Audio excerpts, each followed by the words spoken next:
दूसरे हाथ पर दुर्योधन रुक न सका। लक्ष्मी ने बहुत प्रयास किया, आज दुर्योधन लक्ष्मी के लात मार करके चलाया। लक्ष्मी ने कहा दुर्योधन अगर आज तुम मर गए तो मैं अनाथ हो जाऊंगी। दुर्योधन ने कहा तुम कभी अनाथ नहीं होगी, अगर मैं मर गया तो कल तुमको दूसरा मिल जाएगा, तुम्हारे तरह किसी की सगी नहीं हो। दरवाजे पर दुश्मन ललकारता हो, इस क्षत्रियों का धर्म नष्ट हो जाएगा। आज लात मार करके दुर्योधन जो ही बाहर निकला, धर्मराज ने दुर्योधन को देखा, देख करके कहने लगे भैया दुर्योधन अभी मान जाओ, 5 गांव केवल गुजारा करने के लिए दे दो और सारे राज्य पर तुम अधिकार करो। दुर्योधन ने कहा धर्मराज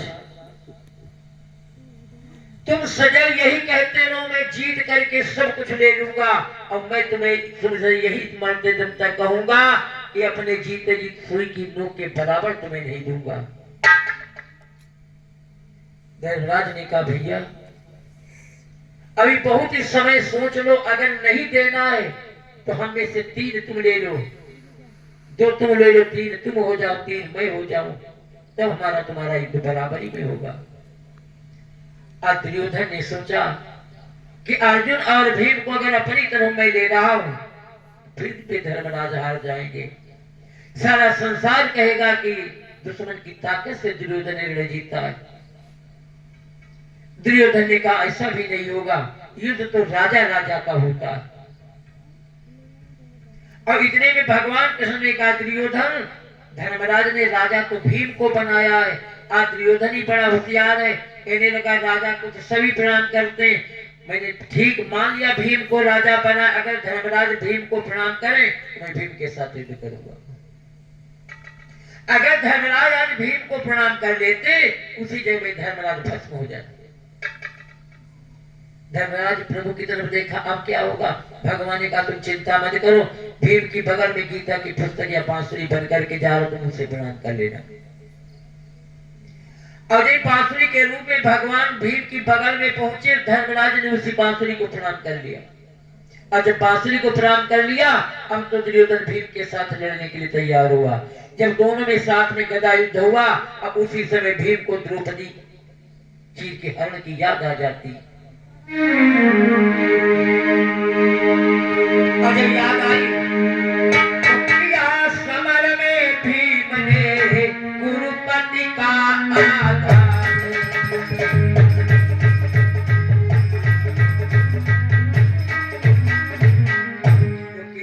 समर में भीम ने गुरुपति को आघात, उसे शांत द्रोण ने की कुचाल दीक्षा।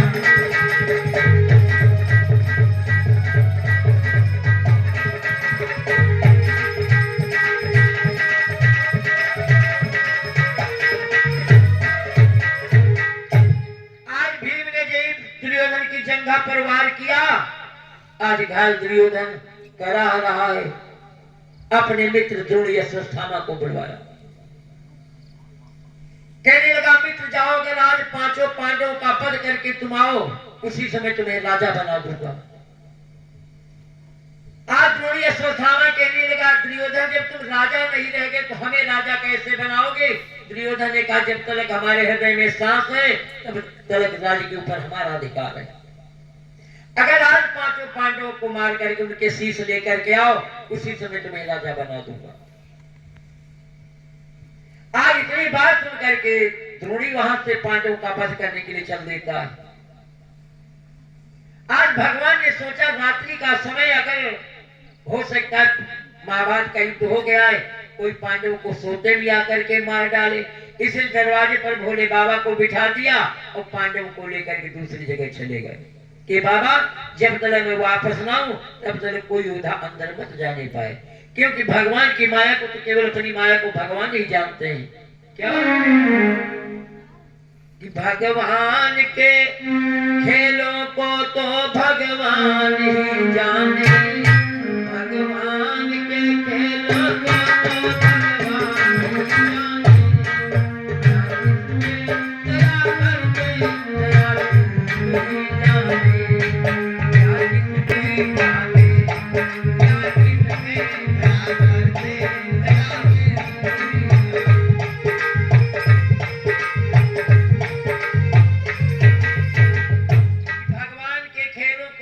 भगवान ही जाने या जिस पे दया कर दे तो दया सिंधु ही जाने। आज पांडवों को लेकर के दूसरी जगह चले गए और तब तले के द्रोणी पहुंचा, कहने लगा बाबा दरवाजे से लगट जा, हम लोगों को अंदर चले जाने दो। भोले बाबा ने कहा मैं वचन दे चुका हूं, दरवाजे से अंदर नहीं जाने दूंगा। अगर तुम चाहते तो दीवार फांद करके चले जाओ। आज अश्वत्थामा द्रोणी कहने लगा बाबा अगर मैं दीवार फांद करके जा सकता तुमसे क्यों कहता। तो भोले बाबा ने कहा देखो मैं वचन दे चुका हूं, दरवाजे से अंदर नहीं जाने दूंगा, और तुम हमारे भक्त हो, मैं तुम्हारी शक्ति बढ़ा रहा हूं, तो दीवार फांद करके चले जाओ। आज शक्ति को लेकर के द्रोणी जब अंदर पहुंचा तो क्या देखा कि पड़े हुए थे जिस जगह पांचाली के पूत, और जा पहुंचा द्रोणी वही बनकर यम का दूत। आज जहां पर द्रौपदी के पांचों बालक घोर निद्रा में सो रहे थे और उसी जगह द्रोणी जाकर के पहुंचा। सोचने लगा ये पांडव नहीं, ये तो पांडवों के बालक हैं, लेकिन कोई बात नहीं, अगर पांडवों का वध कर देता तब तुम्हें राजा बनाया जाता, अगर इन बालकों का वध कर दिया, अगर राजा न बनाया गया तो 2-4-6 गांव अवश्य की नामे में मिलेंगे। तो हत्यारे ने क्रोध में अब काट दिए झट बाल, और उन पांचों के शीश को ले निकल चलो तत्काल। आज पांचों बालकों के सर को काट लिया और काट करके दुर्योधन के पास पहुंचा कि दुर्योधन को श्राप था जिस समय तुम्हारे पास सुख और दुख जिस समय दोनों आएंगे उसी समय तुम्हारी मृत्यु हो जाएगी।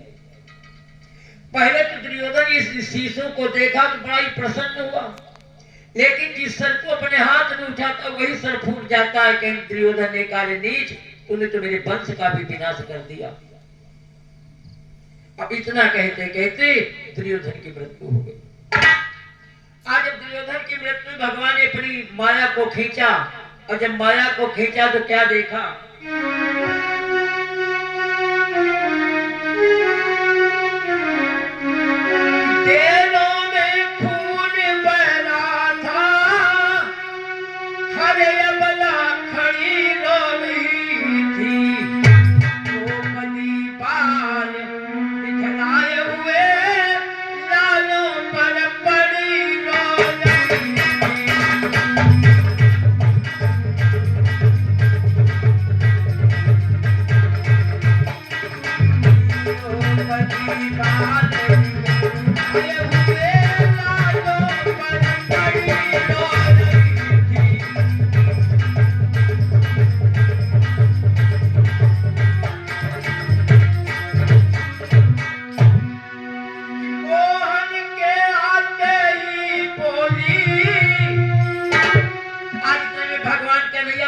पांडवों को लेकर के आ गए।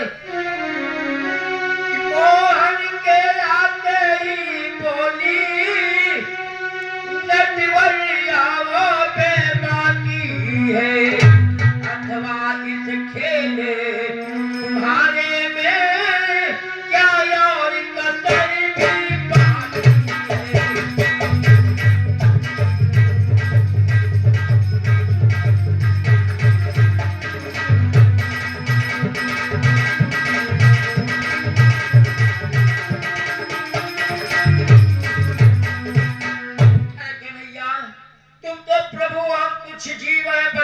पांडवों की बदकिस्मत है तब दुर्योधन की किस्मत कहलाती है। कन्हैया ने कहा द्रौपदी तुमसे मुंह लगा कर बात करें, कहा हमारी ताकत है, देखो किसी के भाग पर मेरा अधिकार नहीं है। मान लो अगर पांडव का डेरों से आज अलग न हो जाते तो बाप और बेटे दोनों एक साथ में पड़े दिखलाते। और अगर मेरे लिए कहती तो सुनो कि मैं जितना वचन दे चुका हूं अंत तक उसे निभाऊंगा, सबका बलिदान करा कर भी धर्म को राज दिलवाऊंगा।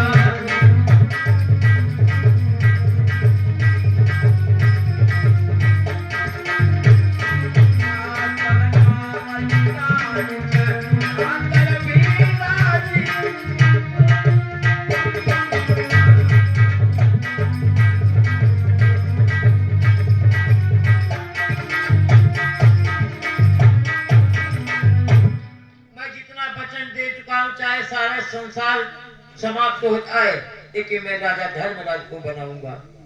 द्रौपदी ने कहा कन्हैया तब तो मेरी ज्वाला को ठंडी कर दो, मेरी इस लाल के पति को तत्काल लेकर के मेरे सामने आओ। आज भगवान कृष्ण तो दूर रहे।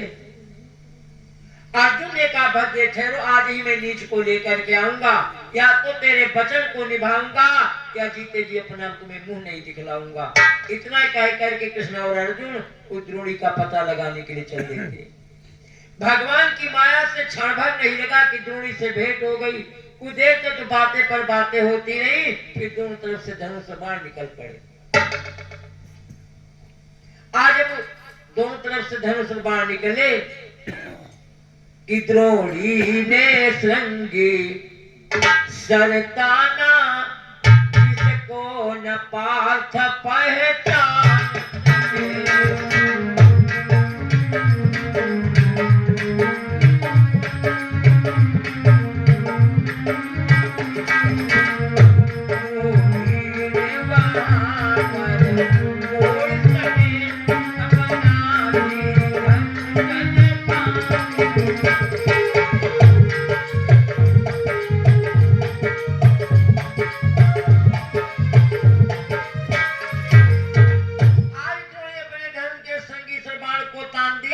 इस बाण को दे करके अर्जुन अपना मुंह पीछे न घुमा सके और इस बाण के सामने अपना बाण भी न छोड़ सके।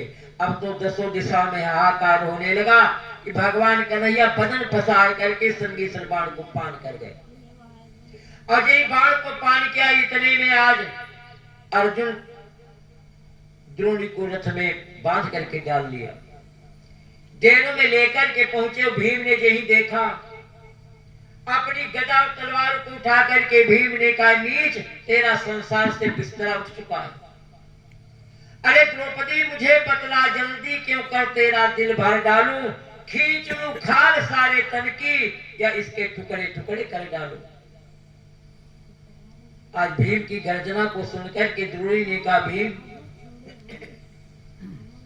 देखो, अपनी चलती कड़ी में तुम्हारे कुल का अंकुर छिपा करके नहीं रखा है।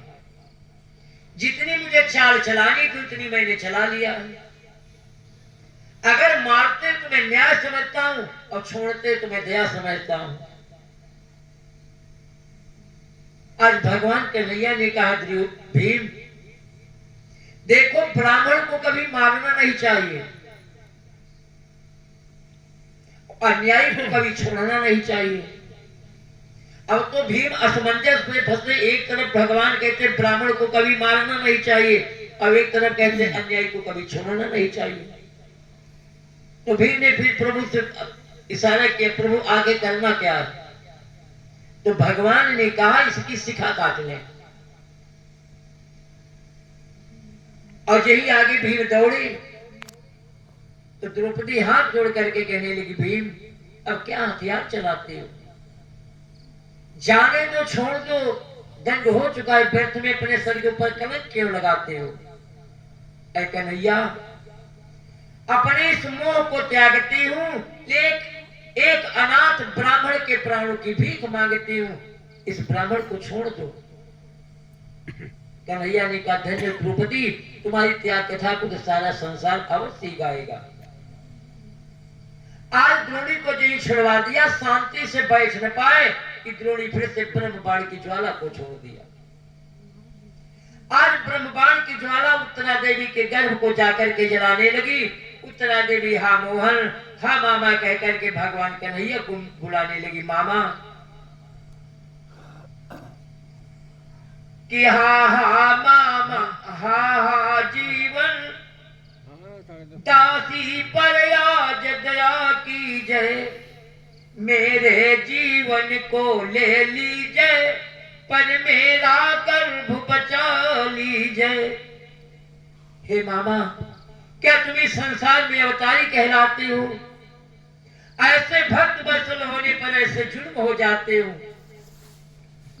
कन्हैया ने कहा उत्तरे देवी मालूम पड़ता है द्रोणी ने फिर से ब्रह्मास्त्र को चलाया है तुम्हारी कुल को मिटाने के लिए, अंतिम चक्र चलाया।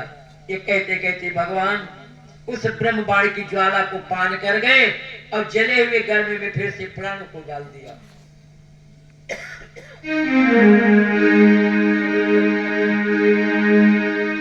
उसी गर्भ से बाद में हुए परीक्षित लाल, कह विनीत आनंद से जयति कृष्ण गोपाल।